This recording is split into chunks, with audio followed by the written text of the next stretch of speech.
Oke, sip.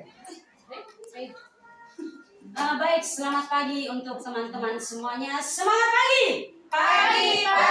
Pagi luar biasa, tetap semangat. Apa kabar hari ini? Baik, sehat, luar biasa. Oke, tepuk tangan buat diri sendiri. Baik, pertama-tama saya mengajak kita semua untuk mari kita kembali bersyukur kepada Tuhan karena kita masih diberi kesempatan untuk berkumpul di tempat ini. Baik, pada tempat yang kedua, kita tahu bahwa teman kita Bapak Gradus Gawatena Wahang SPD sekarang ini sedang mengikuti calon guru penggerak angkatan ke-9. Untuk itu, mari kita ikuti apa yang akan dipaparkan oleh Pak Gradus modul 1.4 yaitu tentang budaya positif. Mari teman-teman semua, mari kita bergabung bersama untuk kita bersama-sama mengembangkan sekolah tercinta kita ini. Baik, waktu dan kesempatan kami berikan kepada Pak Gerald. Oke, baik, Ibu In sebagai MC. Selamat pagi teman-teman guru hebat SMP Negeri 1 Lingkungan. Selamat pagi. Yang pertama saya memberikan apresiasi dan terima kasih yang sebesar-besarnya kepada teman-teman guru atas waktu partisipasi pada pembahasan modul 1.4 terkait dengan pendidikan guru penggerak budaya positif modul 1.4. Sebelum kita mulai dengan pembahasan budaya positif, ada pertanyaan-pertanyaan romantik yang akan kami sajikan. Yang pertama, apakah Anda setuju dengan pertanyaan ini? 1. Hukuman dapat mendisiplinkan anak. Pernyataan yang pertama. Tidak Tidak setuju. Yang kedua, pemberian hukuman dengan hal positif seperti membaca atau membersihkan halaman sekolah dapat meningkatkan disiplin anak. Setuju? Yang ketiga, memberi penghargaan dapat meningkatkan motivasi belajar anak. Tidak setuju. Jadi Bapak Ibu guru hebat SMP Negeri 1 Tanjung Bunga ini, dari 3 pernyataan ini, mana yang Bapak Ibu pilih? Yang kedua. Yang kedua. Yang ketiga penghargaan itu beda dengan pujian kan? Penghargaan Penghargaan beda dengan pujian. beda. Penghargaan kayak ini Ya. uang kan dulu. Ya. Pasti ada barangnya. Dalam bentuk material. Oh iya, oke. Oke. Disiplin dan nilai-nilai kebajikan universal. Di sini perubahan paradigma. Ada gambar di sini kepalan tangan. Ibaratkan di dalam kepalan tangan ini ada sebuah benda berharga yang saya jaga, saya rawat dan tidak boleh diambil oleh orang lain. Contoh anak saya atau istri saya. Saya harus menjaga anak dan istri saya dalam situasi apapun sehingga tidak boleh diambil oleh orang lain. Nah, Bisa ambil. dalam kepalan tangan ini ada beberapa hal.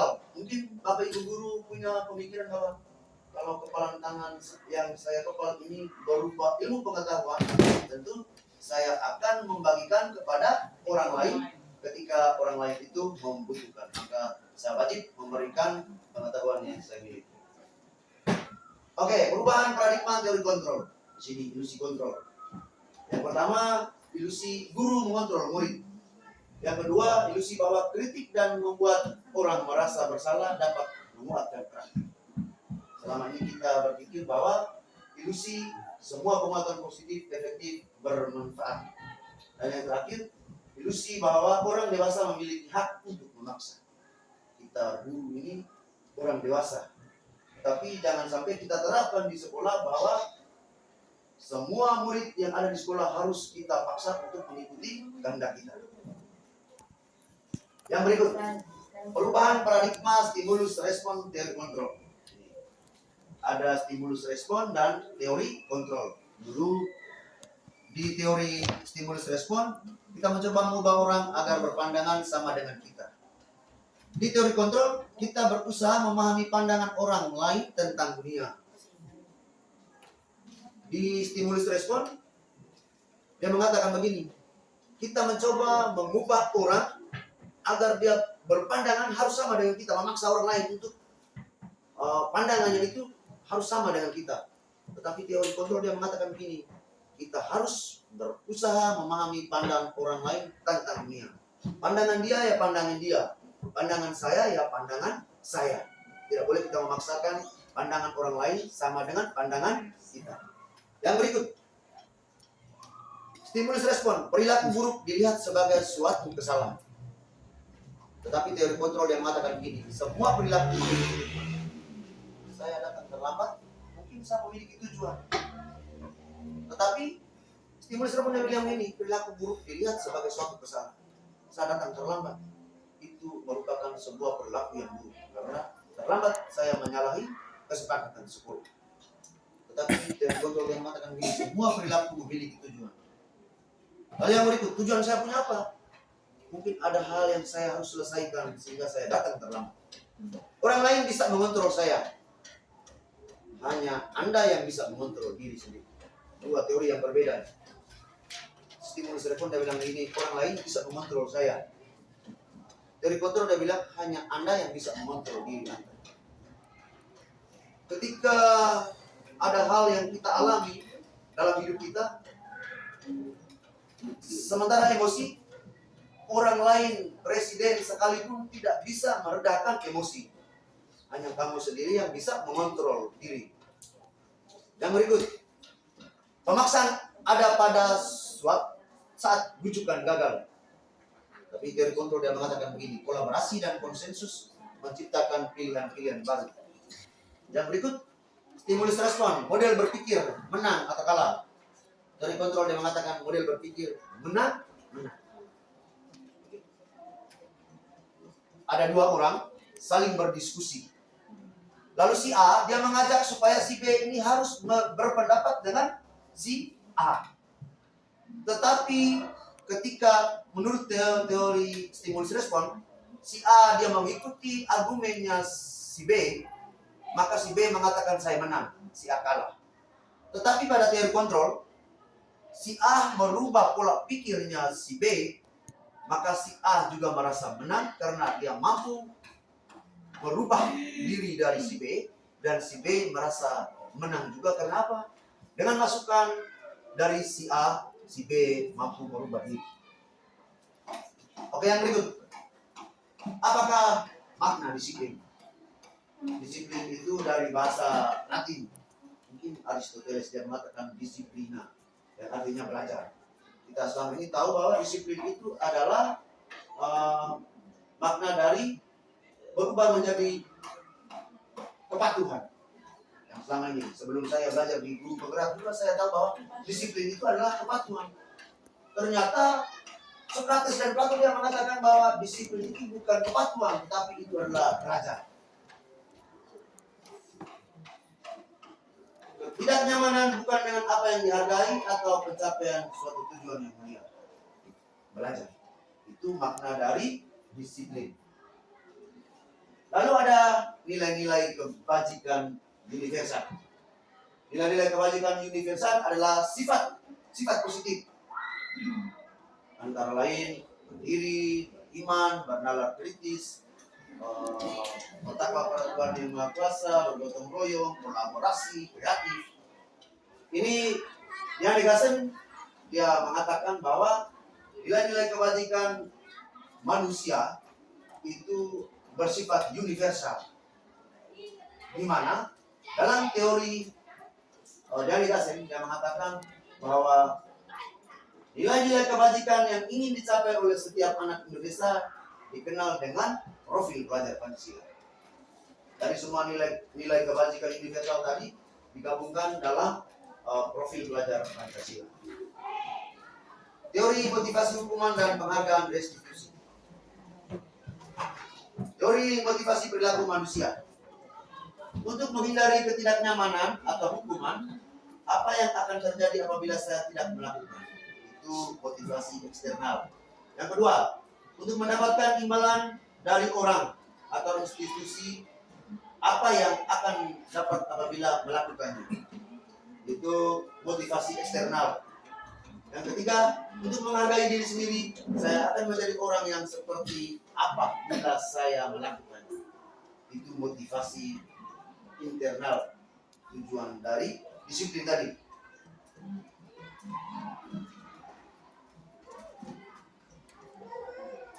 Yang berikut tadi ada 3 pertanyaan pemantik didukung oleh penghargaan. Di sini teori ini mengatakan bahwa penghargaan menurunkan kualitas. Ketika seseorang bekerja lalu kita memberikan penghargaan, artinya di situ kualitas pribadi seseorang dapat menurun. Karena apa? Dia bekerja untuk mendapatkan sesuatu. Yang berikut, penghargaan mematikan kreativitas.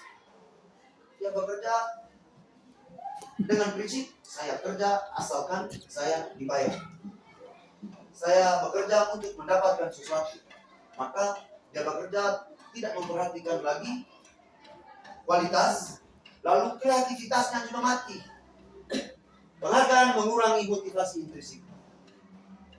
Motivasi dalam diri itu tidak ada. Dia bekerja karena hanya mau mengejar upah atau imbalan.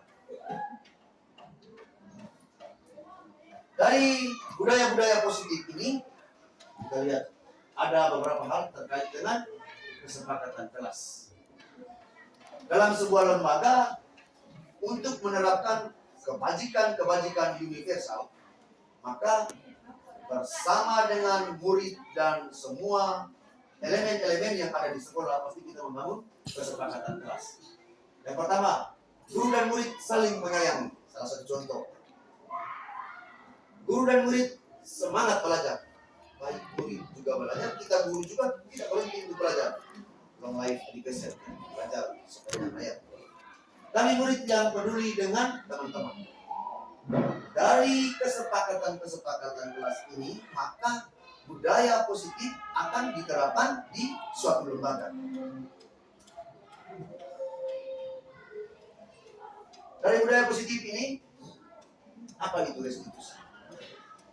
Restitusi adalah proses menciptakan kondisi bagi murid untuk memperbaiki kesalahan mereka.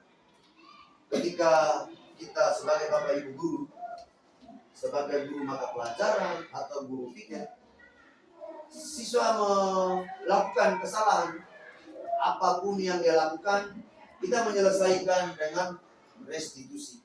Ada 3 tahap untuk menyelesaikan. Yang pertama,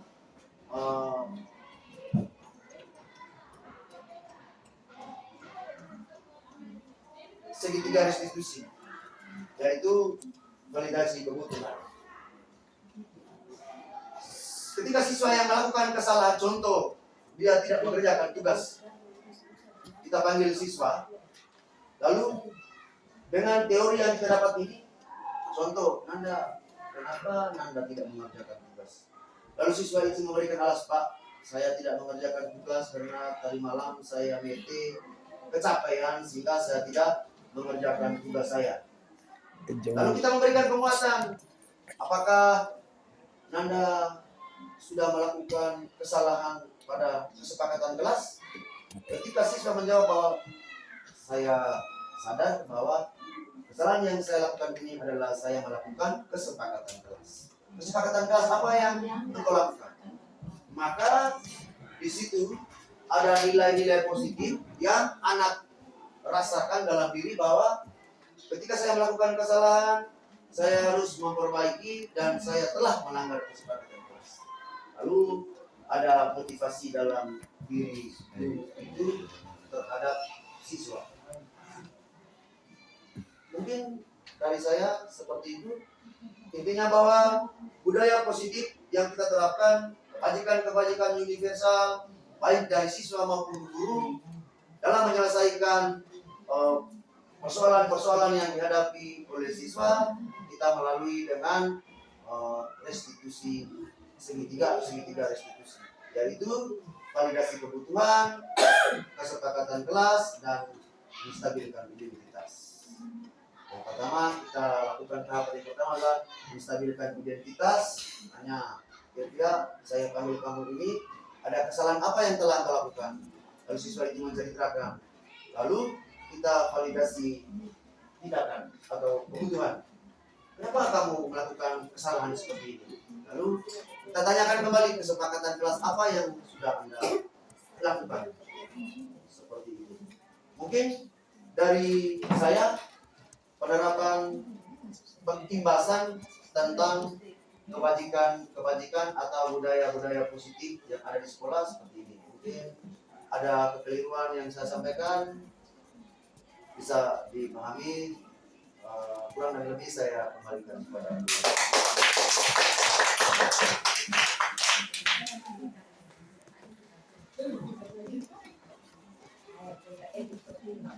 Baik, terima kasih Pak Gerald. Teman-teman masih semangat toh? Terima kasih Pak Gerald yang telah memaparkan modul 1.4 tentang budaya positif. Tentang 3 hal itu kita masih ingat ya, 3 hal. Yang pertama menstabilkan identitas, validasi kebutuhan, dan yang terakhir adalah keyakinan kelas. Oke? Baik. Terima kasih banyak Pak Gerald sudah berbagi. Waktunya kita istirahat. Terima kasih banyak Pak Gerald. Kita berikan tepuk tangan. Selamat siang, terima kasih.